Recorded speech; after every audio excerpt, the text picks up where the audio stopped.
Hello and welcome back साथियों, मैं जुगल आर्य आप सभी का एक बार और हमारे यूट्यूब चैनल में हार्दिक स्वागत करता हूं। यदि अभी तक आपने हमारे चैनल को सब्सक्राइब नहीं किया है तो चैनल को सब्सक्राइब कर दें। आज के जो वीडियो हम स्टार्ट करने वाले हैं ये प्रश्न बैंक वर्ष 2021-22 विषय जीव विज्ञान और कक्षा 11वीं के, जो कि आपकी वार्षिक परीक्षा जो इस महीने में स्टार्ट होने वाली है यहाँ पर 16 तारीख से, और उनके टाइम टेबल मैंने डिस्क्रिप्शन बॉक्स में आपको प्रोवाइड कर दिए हैं। आप डिस्क्रिप्शन बॉक्स में जाकर देख सकते हैं।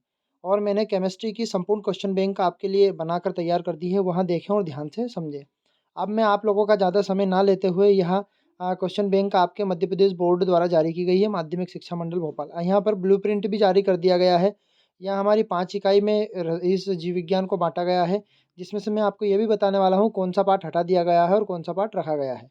अब हम देखना देखना चाहते हैं यहाँ पर कि जो पहली इकाई है जिसके अंदर जितने भी पार्ट दिए हैं वो मैं क्वेश्चन बैंक में आपको कवर करवाने वाला हूँ।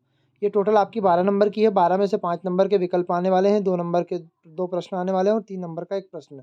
टोटल मिलाकर यहाँ पर आपका टोटल 12 अंक हुआ। इसी प्रकार पादप प्रणाली एवं संरचनात्मक संगठन में आपकी 14 अंक की है टोटल, जिसमें से 7 विकल्प। टोटल ऑब्जेक्टिव आपके 28 अंक के आने वाले हैं। इसी प्रकार ये अंकों का बंटवारा किया गया है। आप ध्यान से देखें, समझें और हमें कमेंट बॉक्स में अवश्य बताएं। वीडियो पसंद आए तो लाइक अवश्य कर दें। अब यहाँ पर कम किए गए पाठ्यक्रम वो देख लेते हैं। तो पहली इकाई में से 2 पार्ट कम किए गए, पार्ट 1 और पार्ट 2। फिर यहाँ पर दूसरी इकाई में से पार्ट 9, फिर यहाँ पर 11, 12 और 16। यहाँ टोटल पार्ट हमारे कम कर दिए गए हैं। अब हम ध्यान से समझते हैं कि इनमें जो इकाई 5 है इसमें 16 वाला पार्ट भी कम किया। तो यहाँ पर हमने देखा ध्यान से कि 1, 2, 9, 11, 12 और 16 पार्ट यहाँ पर कम किए गए हैं। अब हम यहाँ पर सीधा-सीधा 1 और 2 कम कर दिए गए हैं, तो यहाँ पर हम सीधे के सीधे तीसरे चैप्टर पर आते हैं। जो तीसरा चैप्टर पहली इकाई के अंतर्गत आता है। तो पहली इकाई में से हमने आपको समझाया पहले ही शुरुआत में ये वीडियो स्टार्ट किया उसमें कि यहाँ पर से 5 विकल्प आने वाले हैं और 2 अंक के प्रश्न, यानी कि इसके अंदर से छोटे-छोटे 2 प्रश्न भी आने वाले हैं। इस अध्याय में से 2 नंबर के 2 प्रश्न और एक 3 नंबर का प्रश्न और विकल्प 5 आपके। तो इस प्रकार से हम अब इसमें ऑब्जेक्टिव टाइप क्वेश्चन को समझते हैं और आपके संपूर्ण सॉल्यूशन के साथ सारे के सारे प्रश्न आपको प्रोवाइड करने वाले हैं। तो पहला वाला ऑब्जेक्टिव है हमारा, हरे शैवाल में संचरित रहता है। तो हरे शैवाल में जो स्टार्च रहता है वो संचरित होता है। तो इसका ऑप्शन नंबर आ वाला सही रहेगा। पादप जगत का उभयचर कहा जाता है। तो पादप किस जगत का उभयचर है? तो ये आपका बायोफाइटा जो होता है उस जगत का उभयचर कहलाता है। पृथ्वी का सबसे अधिक प्रकाश संश्लेषण होता है। तो पृथ्वी पर सबसे अधिक प्रकाश संश्लेषण कहाँ पर होता है? तो इसका ऑप्शन नंबर आ सही रहेगा। शैवालों में सबसे अधिक प्रकाश संश्लेषण होता है। फिर आगे बढ़ते हैं। निम्नलिखित में से किसमें जेमा कप द्वारा अलैंगिक जनन होता है? तो लीवर्ट्स द्वारा अलैंगिक जनन होता है। अब रिक्त स्थान की पूर्ति करते हैं। तो रिक्त स्थान में हम देखते हैं फ्लायरोडियल स्टार्च से संचरित भोजन के रूप में खालिस्तान शैवाल पाया जाता है। तो लाल जो शैवाल होते हैं वो ये आपके इसमें पाए जाते हैं, लाल शैवाल इसका आंसर रहेगा। अब अगला देखते हैं, सबसे ऊंचा जिम्नोस्पर्म किसे कहा गया है? तो सिकाऊ को सबसे ऊंचा जिम्नोस्पर्म कहा गया है। तो इसको लिख देता हूं मैं आपको, सिकोवा। अब अगला देखते हैं तीसरा वाला, सबसे ऊंचा देखो ये तो सबसे ऊंचा जिम्नोस्पर्म और सबसे ऊंचा एजियोस्पर्म। तो एजियोस्पर्म यूकेलिप्टिस का जो पौधा होता है वो सबसे ऊंचा होता है। तो इसमें हम आंसर लिख देते हैं यूकेलिप्टिस, ये इसका आंसर रहेगा। फिर आगे की तरफ बढ़ते हैं। फोर्थ वाला, सबसे छोटा एंजियोस्पर्म। तो सबसे छोटा एंजियोस्पर्म आपका वॉल्फिया जो होता है वो सबसे छोटा होता है। तो इसका आंसर रहेगा वॉल्फिया। यहाँ पर वॉल्फिया हमने लिख दिया। अब अगला देखते हैं, आवृतबीजी का भ्रूणपोष होता है। तो आवृतबीजी में त्रिगुणित भ्रूणपोष होता है। तो इसका उत्तर रहेगा त्रिगुणित, है ना। फिर आगे की तरफ बढ़ते हैं हम। अब यहाँ पर रिक्त स्थान हमारे, अब सही जोड़ी की तरफ आगे बढ़ते हैं। तो सही जोड़ी हमारी दी गई है स्पायरोगायरा। पहली वाली है स्पायरोगायरा। तो स्पायरोगायरा का आपका ऑप्शन नंबर जिम्नोस्पर्म ये सही रहेगा। हम आपको ये समझा देते हैं कि इसका सवाल इसका सही रहेगा, डी वाला ऑप्शन या दा वाला ऑप्शन इसको हम बोल सकते हैं। फिर अगला वाला देखते हैं, साइकस। तो इसका साइकस का रहेगा ए वाला जिम्नोस्पर्म। सेलियोजिनेला। तो सेलियोजिनेला का आपका सी वाला ऑप्शन सही रहेगा। फिर स्फेगमन। तो इसका आपका जो चौथा वाला है इसका ऑप्शन नंबर बा वाला सही रहेगा, मास। और यूकेलिप्टिस ये जिम्नोस्पर्म के अंदर आता है। फिर एक वाक्य या एक शब्द में उत्तर हम देखते हैं। तो यहाँ पर एक वाक्य एक शब्द में, समुद्र की गहराई में कौन सा शैवाल पाया जाता है? तो जो समुद्र की गहराई में अंदर में लाल शैवाल पाया जाता है, तो हमने इसका उत्तर लिख दिया लाल, और शैवाल आप समझ गए। एक परिपक्व भ्रूणकोष कितने कोशिकी का होता है? तो एक परिपक्व भ्रूणकोष 7 कोशिकी का होता है, तो इसका आंसर रहेगा 7 कोशिकी। फिर अगला देखते हैं थर्ड वाला, शैवालों में पाए जाने वाले वर्णक का नाम क्या होता है? तो शैवालों में क्लोरोफिल वर्णक जो पाया जाता है, क्लोरोफिल ए और बी भी इसको बोल सकते हैं, सीधा उत्तर इसका लिख सकते हैं क्लोरोफिल। इसका उत्तर रहेगा क्लोरोफिल। फिर अगला देखते हैं चौथा वाला, टेरिफेडा के 2 प्रमुख सदस्य के नाम बताइए। तो एक का नाम तो है सीले जिनेला और एक इक्किस्टम। तो इसको मैं लिख के बता देता हूँ आपको, ये इस प्रकार से आप सीले जिनेला लिखना है, ये इस प्रकार से सीले जिनेला। और अगला देखते हैं इक्किस्टम की सिस्टम, ये इस प्रकार से। फिर पांचवा वाला देखते हैं, तो विषम बीजाणुकता किस पौधे में पाया जाता है? सिनेजिनेला में। तो इसका उत्तर रहेगा आपका सिले जिनेला। अब आगे की तरफ बढ़ते हैं अति लघुत्तरी प्रश्न की तरफ। तो यहाँ पर आपके 2 अंक में जो पूछे जाने वाले प्रश्न टोटल दिए गए हैं आपके 7, और लघुत्तरी प्रश्न जो 3 अंक में पूछे जाने वाले हैं, ये आपके 5 क्वेश्चन दिए गए हैं। इन सारे क्वेश्चन के चित्र सहित या जिनमें डायग्राम है, उनको सबको मैं आपको समझाने वाला हूँ। वीडियो के अंत तक बने रहें और वीडियो का इसका लाभ लें, और ज़्यादा से ज़्यादा इस वीडियो को शेयर कर दें। तो देखिए ध्यान से इन प्रश्नों के उत्तर। अब हम पहला वाला जो प्रश्न है आपका अति लघुत्तरी का, जो 2 अंक में पूछा जाता है, उसका आंसर आपको मैं आपको बता देता हूँ। तो पहला वाला, बायोफाइडा के पादप जगत के उभयचर क्यों कहा जाता है? क्योंकि बायोफाइडा को पादप जगत का उभयचर इसलिए कहा जाता है क्योंकि यहाँ भूमि तथा जल में उगता है, और इसके लिए यहाँ पूर्णतः अनुकूलित होता है। मतलब यहाँ भूमि और जल दोनों में उगता है, और उसके लिए अनुकूलित भी होता है, इसलिए इसे कहा जाता है।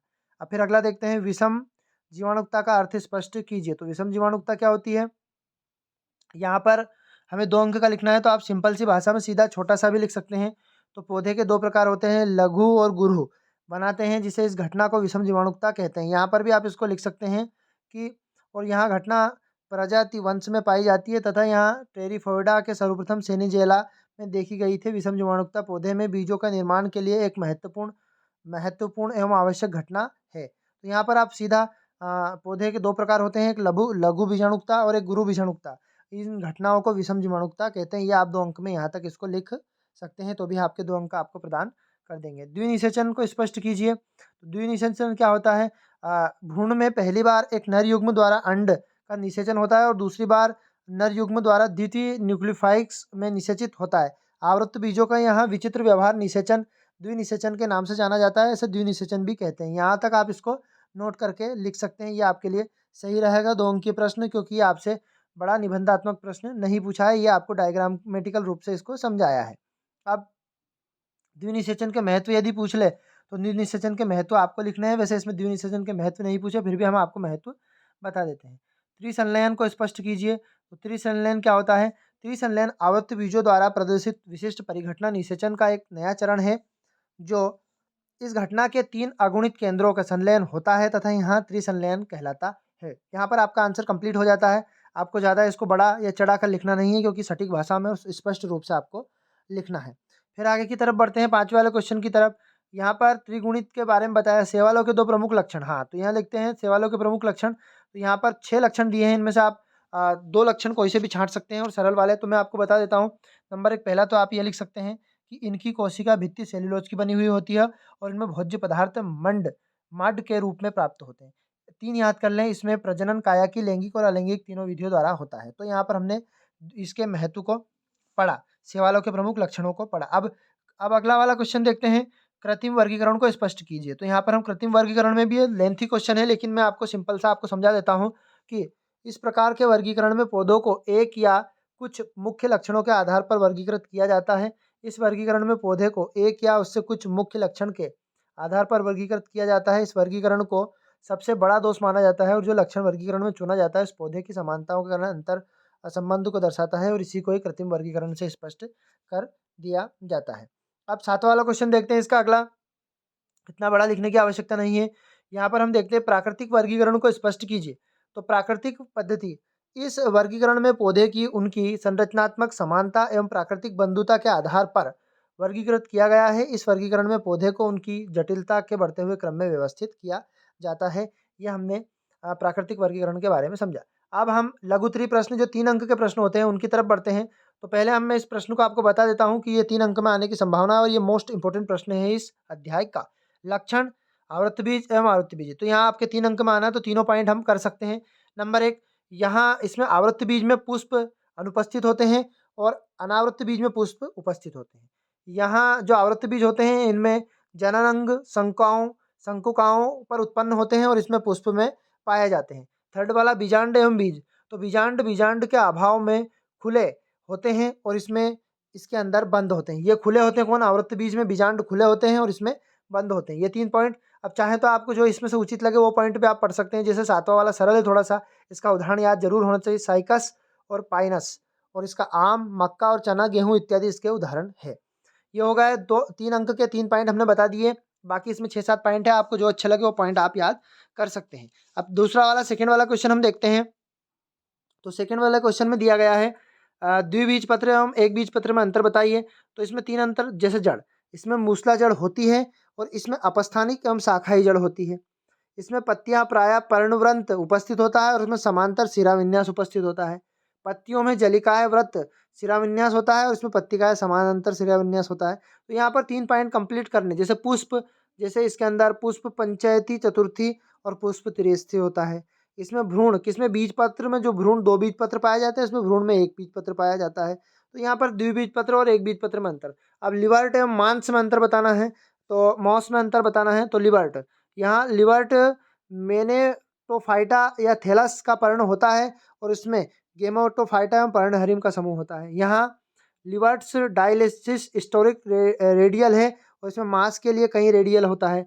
यहाँ लिवर्ट में अलैंगिक जनन, थैलस में विखंडन अथवा विशिष्ट संरचना द्वारा होता है और यह मांस में काया की जनन विखंडन में मुकुलन होता है। इसके उदाहरण भी आप याद कर सकते हैं। अब अगला वाला क्वेश्चन देखते हैं, चौथा वाला। इसमें कहा गया है जिम्नोस्पर्म के जीवन चक्र को चित्र को प्रदर्शित कीजिए। तो हम ध्यान से समझते हैं। एक चित्र बना हुआ है, इसका जीवन संरचना आपको बनानी है और कम से कम इसके 5 नाम, ये इस प्रकार से इसकी जीवन संरचना दी गई। अब पीढ़ी एकांतर की प्रक्रिया को स्पष्ट कीजिए। तो पीढ़ी एकांतर प्रक्रिया क्या होती है, वहाँ ध्यान से समझते हैं। तो पीढ़ी एकांतर प्रक्रिया वहाँ क्रिया है जिसमें कोई बीज अपने जीवन काल में अगुणित एवं द्विगुणित अवस्था में एकांतर क्रम से गुजरता है।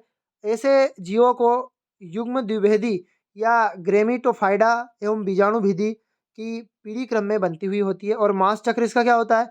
मास चक्र का मुख्य पौधा जो होता है वो युग्म भेदी होता है और अगुणित होता है, जिससे इसमें नर और मादा जननांग पाए जाते हैं और नर जननांग मादा जननांग युग्म का निर्माण करती है। ये संयुग्मी होकर जायगोट बनाते हैं और जो द्विगुणित हो जाते हैं। यहाँ द्विगुणी भेदी के प्रथम अवस्था में 3 भाग पादप, रंध्र एवं संपुष्ट होता है। संपुष्ट के अंदर बीजाणु मृत कोशिका में अर्धसूत्री विभाजन द्वारा अनेक अगुणित बीजों में बनते हैं, जिससे आक्रमिक अंकुरित युग्म पौधे बन जाते हैं। अब इसका जो डायग्रामेटिकल इसको समझाया है, यहाँ इस प्रकार से इसकी संरचना क्रम बनाया है कि आप इसको ध्यान से देखें और इसके आंसर को मैंने आपको प्रोवाइड कर दिया है, आंसर को समझें।